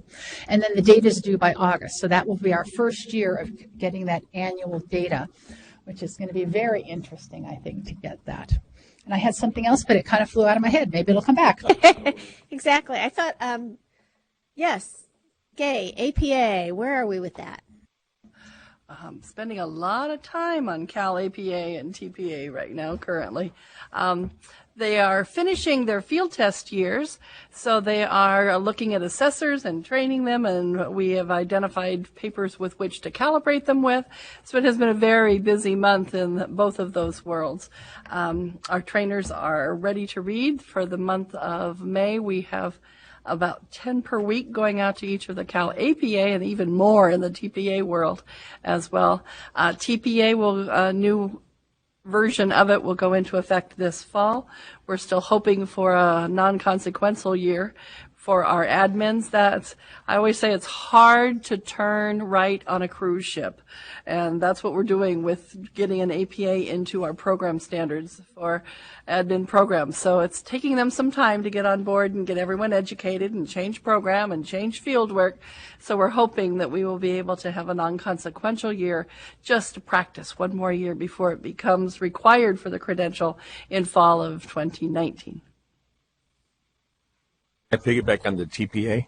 As the lead assessor in music, we were down to the wire. I mean, we were told to have everything done by this Friday. It's now Monday. We're giving it, but it's just a lot of people coming in. I mean, a lot of portfolios coming in to assess, and it's a lot of brain power. But I mean, in working with the Pearson Group, it's going well from my perspective, at least. Yeah. I guess I do have one more thing to report on. So 2 weeks ago, the HUMRO, which is our contractor that's looking at the comparability study of the 3 different TPA models, they hosted a content validity work looking at which of the TPEs are assessed by each of the TPA models. And it was fascinating. They worked 4 straight days, 14 people, 2 teams of 7, and each team had an elementary person with expertise in elementary, English, math, science, social studies, and music. We had 6 areas in each of the teams. They talked through each of the TPE elements, and they had to judge, is this assessed by this assessment? If it's not, it was a 0. If it's assessed strongly, where the full TPE element is assessed, they got a 3. If it was assessed, but there was something missing or it wasn't completely fully assessed, it was a 2. And if it was weakly assessed, as it was referenced but not strongly assessed, it was a 1. So they went through EdTPA, they went through FAST, they went through CalTPA. And so there are documents that will be going forward to the Commission in August as the Commission reapproves the TPA models for the new version. And it was just fascinating. So those 14 people are kind of experts in our TPEs now. They identified that there are 5 elements that address technology across 3 different TPEs. I mean, it was just fascinating to hear their conversation. And I think the August agenda item is just going to be really, really interesting because it's clear that some of the TPEs are assessed much more strongly in certain of the models, and therefore programs are going to have to really think about their local program assessments to really hit the TPEs that are not fully assessed by the whichever TPA model they're using. So that was really very, very interesting. Let me ask, I just got an email that a lot of employees' parking spaces are taken. So is anybody here parked in an employee spot or a visitor spot? A visitor spot is fine. Okay, it's not us. Okay, I don't know who it is, but it's not us. Okay, thank you. Anything else? Anybody else have anything? Sounds good. So we don't have Helene, right? She's not available. Okay, so I think we will have to move forward without it. You can probably answer most of those questions, right? And Carol's here. Okay, so we can go to... Back to item 12 then? Okay, we'll move forward on item 12. So item 12 is the report to the accreditation team to Notre Dame de Namur University. That's that correct pronunciation? Anybody know? Oh, okay. Oh, there. Yeah. Okay. Great. Thank you. All right. Whew. All right. I like it. We have consultant William Hattrick who will introduce the item, and then joining him. Well, I guess not by joining him. What's that? What did I say? Is it William Hattrick? Right. What did I say? You said hat-trick without the William. No. Okay. This isn't hockey. We're good. Apologize. Okay. Yeah, right. Okay. May I continue? Okay, just checking. Phew. So we do not have team lead Mandel, but we do have at the table institutional representative Carol Hodges, the dean. So does anyone need to recuse themselves? All right, seeing none, Mr. Hattrick, will you please begin? All right, good morning. The site visit for Notre Dame de Namur University, which is in Belmont, California, took place April 8th through 11th at the main campus. The site visit team had 6 members, plus 2 state consultants, myself and Roxanne Purdue, who's also in the room. And as you mentioned, we have Carol Hodges here, who's the Dean of the College of Education and Psychology. Currently, NDNU has 4 active educator preparation programs, and we conducted 264 interviews with various stakeholder groups that began on Sunday of the visit and continued through Tuesday. And I would just like to give a special thanks to the NDNU staff for working with us prior to and during the visit, and to our site visit team for all of their hard work as well. There is one error on the report on page 3 in the program standards section.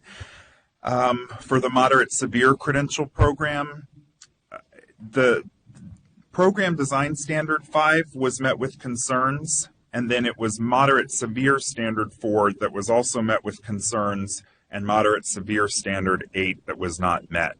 So I just wanted to make that distinction for that. Generally, the visit proceeded in accordance with normal accreditation protocols with a couple exceptions. For the admin services program, a fully linked course matrix was made available around 2 months prior to the site visit. So in turn, the program sampling team member for the admin program had the extra responsibility of completing that program review activity in conjunction with the site visit rather than having had it done about a year ahead of time. And then for the common standards, the university did not receive its feedback until about 1 month before the site visit. However, the team did have the documents in the addendum, the common standards addendum, for review prior to and during the site visit. So I will move over to the accreditation report now. The unanimous recommendation of accreditation with stipulations was based on a thorough review of all the information that was provided to the team and interviews conducted. For the program standards for preliminary multiple and single subject credential, all were met except for standards 2 and 3, which were met with concerns. For Ed Specialist Mild Moderate, all the program standards were met. And for Moderate Severe, that's the one I mentioned, had the error. We had all met except Program Design Standard 5, which was met with concerns. Moderate Severe Standard 4 also met with concerns, and Moderate Severe Standard 8, which was not met. And then for the Admin Services program, all standards were met. And then for the Common Standards, all were fully met except for Common Standard 3, and that's Course of Study, Fieldwork, and Clinical Practice, which was met with concerns.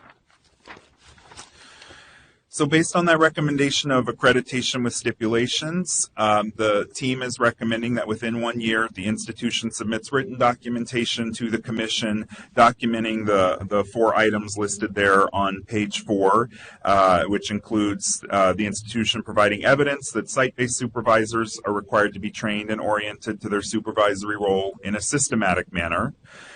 That the preliminary multiple single subject program provide evidence that candidates can demonstrate their knowledge of digital literacies, which comes up in TPEs 3, 4, and 5.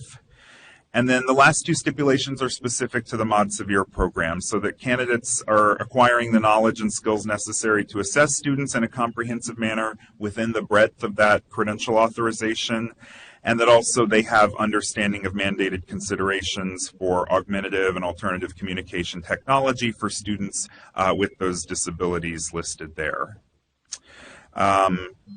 The recommendation also includes that the institution is able to continually offer these programs, admit new candidates, that the preconditions be accepted, and that it stay in its assigned cohort on the schedule of accreditation activities. I think I covered probably not as much as Helene would have, but hopefully that was enough. All right, thank you, Mr. Hattrick. Now I'd like to call on the institution to say a few words about the visit, and this is not a time to dispute the team findings, but rather provide any thoughts that you have about the visit itself. Thank you. Well, first, I'd like to thank our two consultants, William and Roxanne. It's always delightful to work with the CTC. It was wonderful to work with both of them. They were always available. They always had good suggestions, so my thanks to both of them. I also would like to thank the team. It's always interesting when a team comes to your campus. I just have to say to the team and to Helene that 100% of my stakeholders, faculty, staff, students who participated in the interviews all came out and came up to me and said, wow, that was fun. Now, I don't know that you've ever had anybody tell you that the site visit interviews were fun, but they really enjoyed the team. They enjoyed the process of the interviewing. Everybody felt that they gained knowledge, and so I would like to thank the team because I think they did a wonderful job. I also want to thank them for their results. It's always wonderful to get something that says to you, this is how you need to improve your program. So I want to just share that immediately after the team left, we began integrating the stipulations that they had pointed out in the redesigns we were already working on based of a transition from the PACT to the Cal TPA in fall. And so the special education people have already come up with the design of the new severe credential program that will be put into place beginning in August. Also, this week was our day-long assessment retreat workshop. We've added several other things to the redesign that will take place over this summer. So again, thank you to the team. As I said, it's always wonderful to get feedback that says to you, here's what you need to do to get better, and that's the whole point of accreditation. So thank you. Great, thank you for your comments. Committee members, an opportunity for any discussion, any questions that you might have, any comments you'd like to make. And again, just remember, we do have that the very colorful handout that we can use as reference. Committee member Alvarado. So on the standard that speaks to course of study, field work, and clinical practice, could you share with us your plans in terms of instituting a systematic way of training and orienting university supervisors? So are you speaking of university supervisors or are you speaking of district employed supervisors? Both. Okay. So university supervisors are already trained. They come in for a training program. They meet monthly for both professional development and for analysis of the students they are supervising.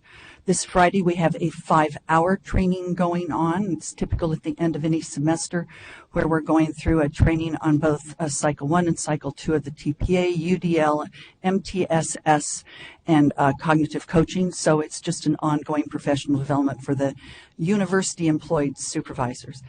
The district employed supervisors is a little bit more of a challenge because they're full-time teachers in a district. So some of the changes we've made so far in that, we're working with all our districts. We've updated our MOU to write the mandatory 10-hour training into that as a collaborative with the districts, and so we are working with the district partners to do that. We're starting off the fall with a 2-hour training that we're asking all the district employed supervisors to attend I'll tell you quite honestly, I've got no money to pay them, but I'm going to give them the best dinner in the whole wide world from our Bon Appetit people. And then we will continue doing one-on-ones and trainings throughout the year. But the biggest challenge is going to be the district employed supervisors for those 10 hours. So we're working on it. We also have several districts that we already work with. San Francisco Unified, because they have actually are implementing their own credential program, are doing an in-house 10-hour training. So we're going to partner with them. So we're doing different things with the different 50 or 60 districts we partner with. Thank you. Any other comments or questions? All right, seeing none, is there a motion? Motion from Committee Member Borges to accept the staff report and recommendations? Team report, sorry, thank you. And is there a second? Second from Committee Member Forbes. All in favor say aye. All opposed? All right, motion carries unanimously. All right, congratulations. Yes, thank you very much. Thank you, Mr. Hattrick and Ms. Hodges. Well, if you'd like an invitation to dinner, if you just email me, I'll let you know when it is. I think it's August 15th, which is the first day faculty are due back, but you're all welcome to come. It's going to be the most fun dinner and fun training ever.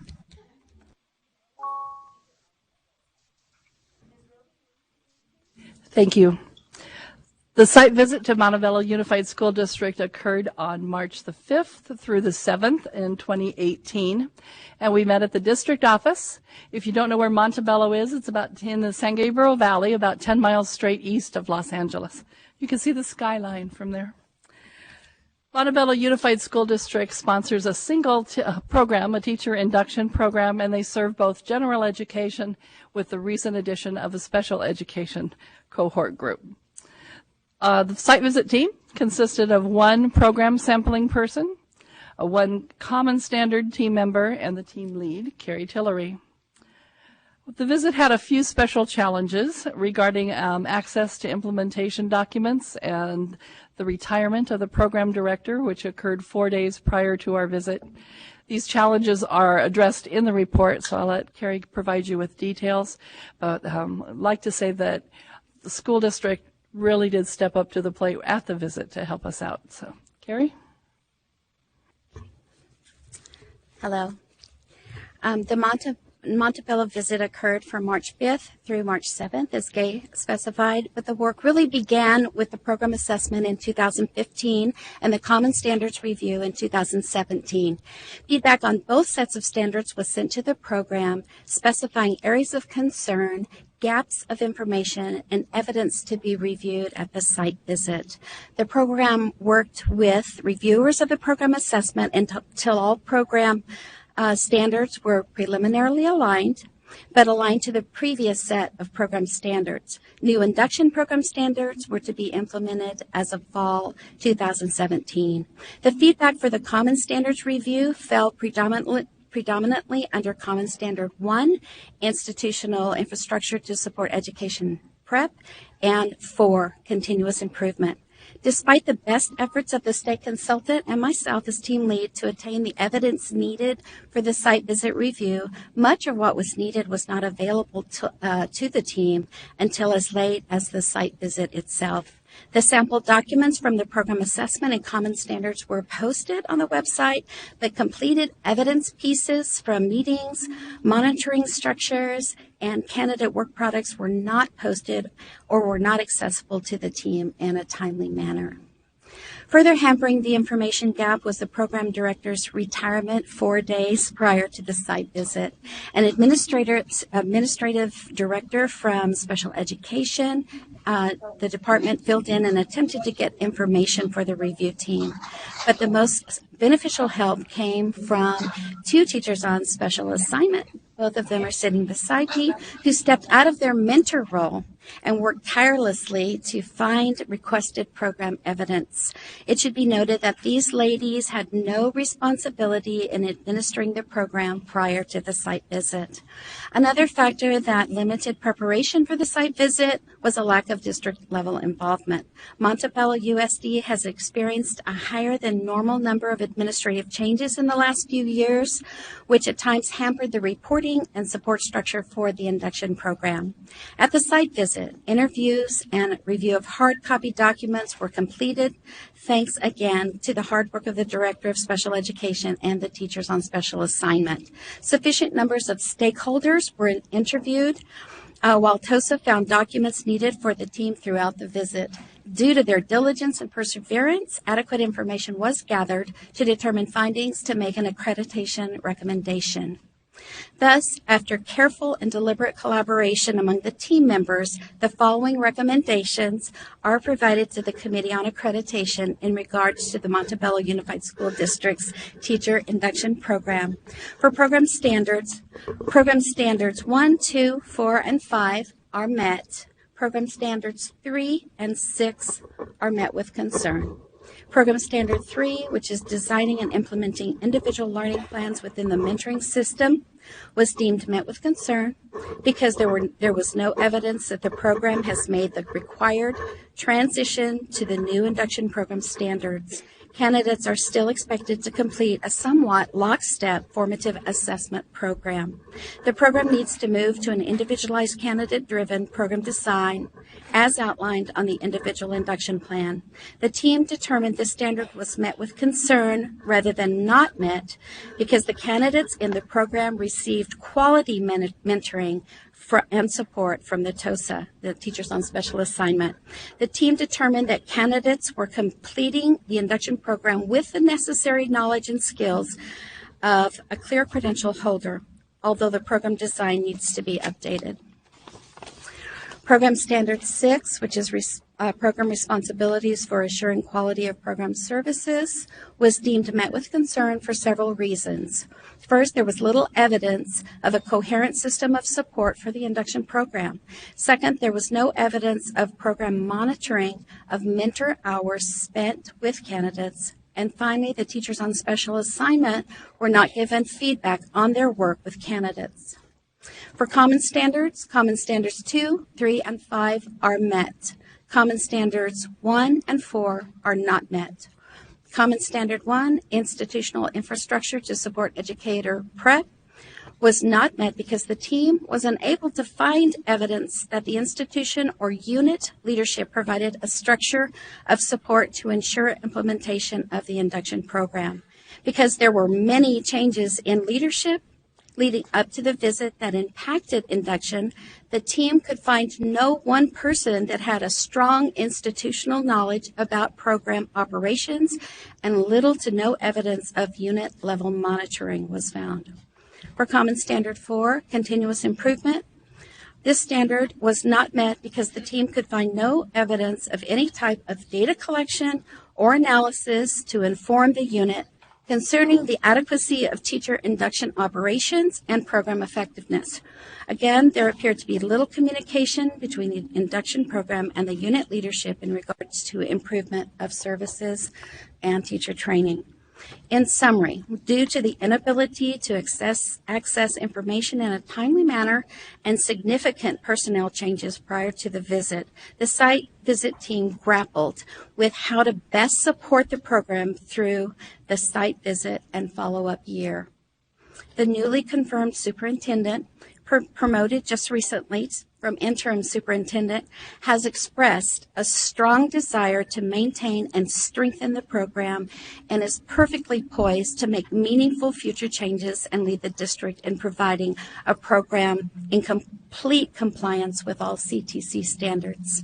Thus, the site visit team's recommendation to the COA is accreditation with major stipulations with a follow-up visit within 1 year of this date.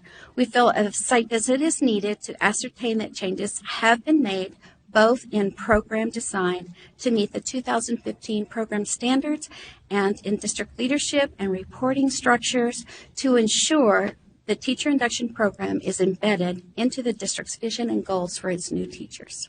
Thank you. Thank you, Ms. Tillery, for your thorough report. Much appreciated. I'd like to call on the institution now to comment on the report. I'll remind you this is not a time to argue the findings, but rather to provide any input on the visit itself.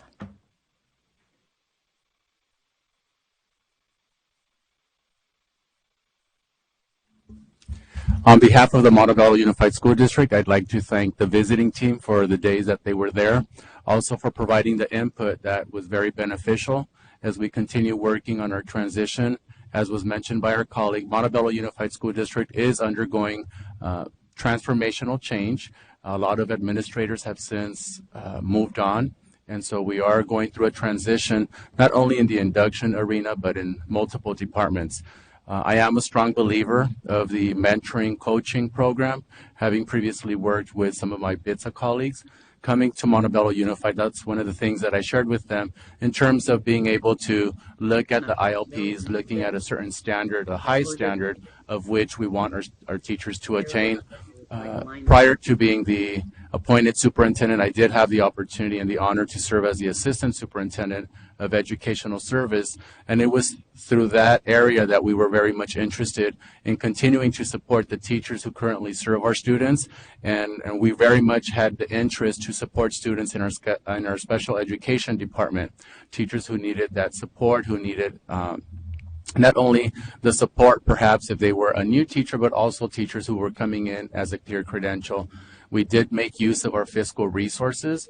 We're very mindful of those that needed to complete induction and those that would probably benefit from coaching as well.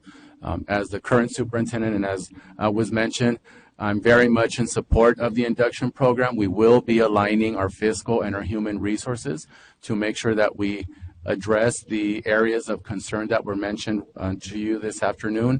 And I think as an institution, we are very much looking forward to continuing to be accredited, because having the induction program affords our students with teachers who not only have the desire, who chose Montebello Unified School District as a place of employment, but also addressing the variable retainment. So we want to make sure that our teachers are receiving assistance in demonstrating their KSAs, but also that we're also mindful of retention. Montebello Unified School District is a great school district to work for, and so we not only want to be the starting ground, but also the ending ground for the educators who choose to teach students. Anyone else would like to say a few words? We're also very grateful for all the support we received. Angie and I, am I on? Thank you. I'm Patty Salcido-Mays, and I work with special education. Angie Poss works with general education, but our collaboration is pretty strong. And this was a wonderful experience for us overall, not just to look at how we can revise our program. And we started working the week after we had the visit, and we went to work, and we did a lot of work in terms of looking at the program, and we compared it very much to an IEP to an ILP, and making that fluidity. And I think once we had that mindset, it really supported our teachers. It helped to look at them individually, and that just-in-time support has been such a wonderful thing to look at, and the support of the teachers in special ed. We have a lot of turnaround in our district, and we really want to retain these teachers, and we want them to keep loving special ed. And so I'm very grateful to our district to have special ed as part of our program. We looked at how our format is going to look at. We look at our forms in general and at our advisory, and really consulting with our colleagues and peers to be a part of this growth. Angie? Can you hear me now? I'm sorry. My name is Angie Paz. I'm a teacher on special assignment. As Patty had mentioned, I work with the general ed teachers. We are very grateful and thankful to all the input and actually just the experience of the site review. Having the absence of our program lead has been really a reflective process for us as mentors in how to design that program that is fluid, that's just in time. And we actually have taken an immediate steps to actually collaborating with all stakeholders, be the the candidates, the advisory board that we have, our HR department. So we are really committed to making the changes, addressing the inconsistencies so that we are successful for our teachers and our program. And I ditto also the comments of the tremendous visit and the input. And I think that the visit has ignited in us the passion that we have for learning and teaching, and the fact that we will be a model district for new teachers as they come. I think that is a commitment the superintendent has expressed. It is a commitment that we as educators have for the people that are coming to our district. And we've already taken the steps of some of the corrections that needed to be made. So structurally, as far as communication, human resources, the timing, and the foundation that they recommended, we've already actively have engaged, and we will, for next year when you visit, it will be quite a transforming experience as it was for us right now. But thank you for all the recommendations, and we are very appreciative. That was wonderful to hear from you all, and I believe that your district is certainly in good hands based on the commitment that you've expressed today. It's fantastic. It's super exciting. I'd like to give the Committee on Accreditation time to ask questions, clarifying, or make any comments about the report.